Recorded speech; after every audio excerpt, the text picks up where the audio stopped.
Parang may sinyalis itong maraming isda kasi masyadong lumiliwanag yung ilalim.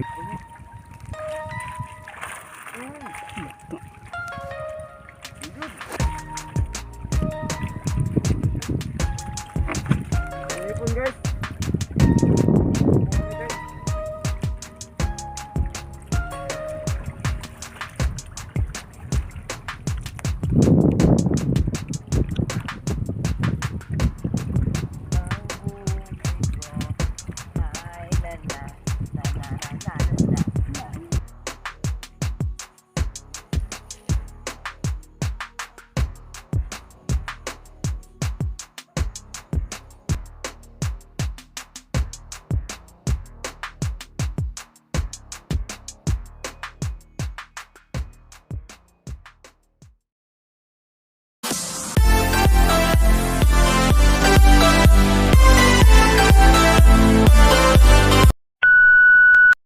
So yun, magandang gabi po sa ating mga tagapanood, no?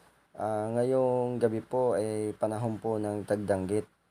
So susubukan po natin ngayong manghuli ng danggit ngayong gabi. Titingnan natin kung may pumasok sa ating baklad. So tara mga kapadimen, samahan niyo po kami ngayong mangisda. Kaya mga kapadimen, titingnan natin kung meron tayong mahuhuling danggit.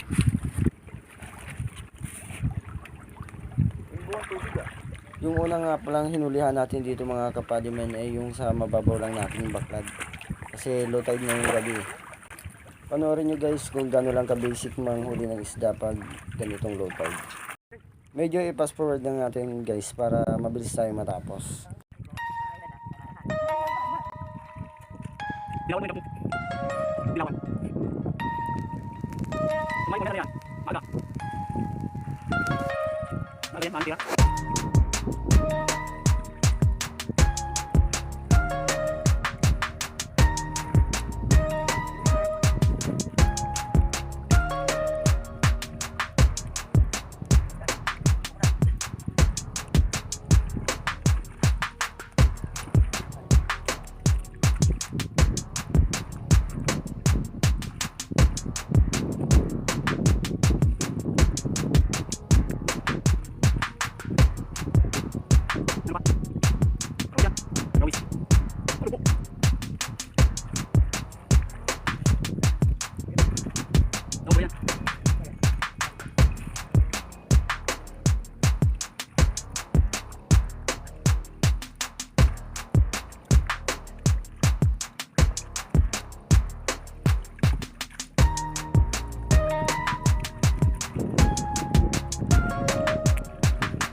Natin guys sa unang baklad guys sa mababaw. Lilipat tayo doon sa malalim nating baklad. Baka sakaling meron doong pasok ang danggit. Dito sa mababaw walang pag-asa. Ayun guys, andito na tayo sa spot. Ito yung baklad natin sa malalim. Medyo magpapalinaw muna tayo ng tubig mga kapadimit para maalwan sa atin sa pagsisid. Parang may sinyalis itong maraming isda kasi masyadong lumiliwanag yung ilalim.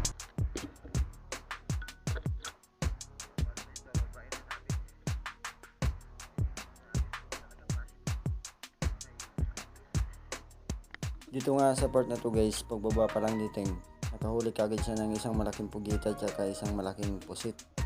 Ayun guys, iaahaw niya na.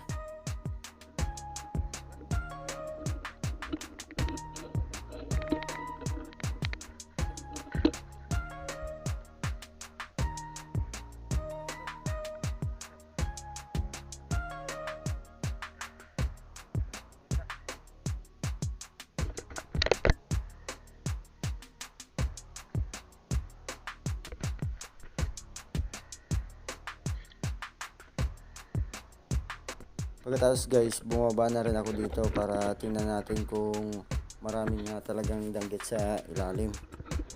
Ayan guys, panoorin nyo guys.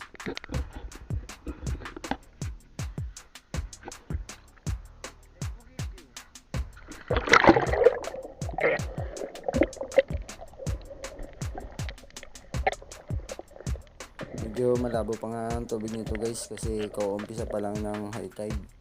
Pero mapapansin nyo dyan guys, makikita naman yung mga danggit. Ayan, nakahiga sila sa putik.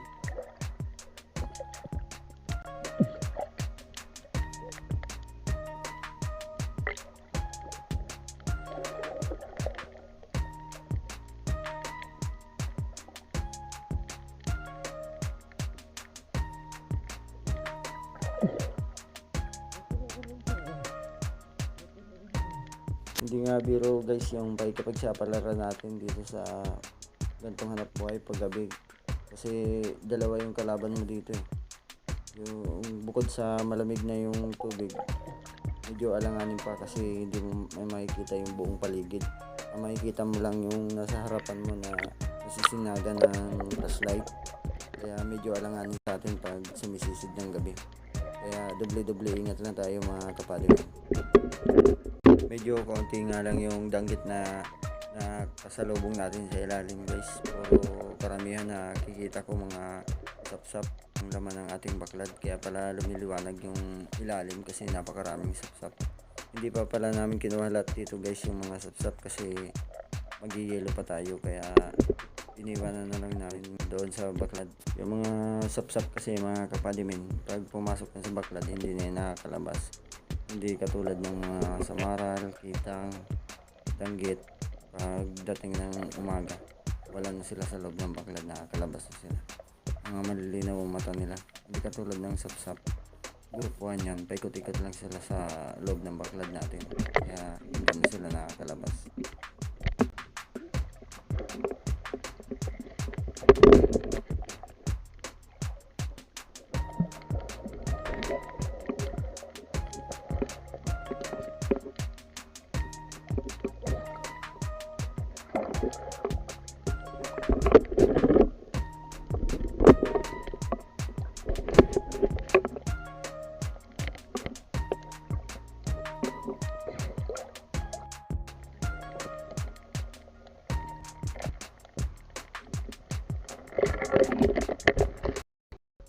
Dito pala sa park na to mga kapatid, may nakahuli ako ng isang malaking pusit. Sulit na sulit yung pagsisid natin. Tatanggal ang pagod natin tsaka yung lamig pag nakakahuli tayo ng mga ganito.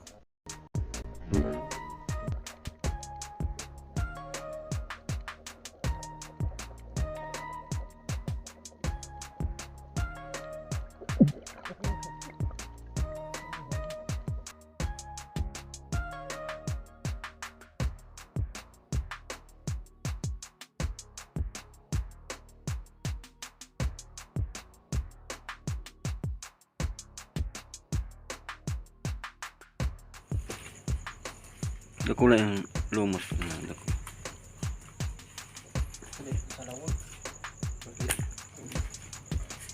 Estimate haluin na may barawis.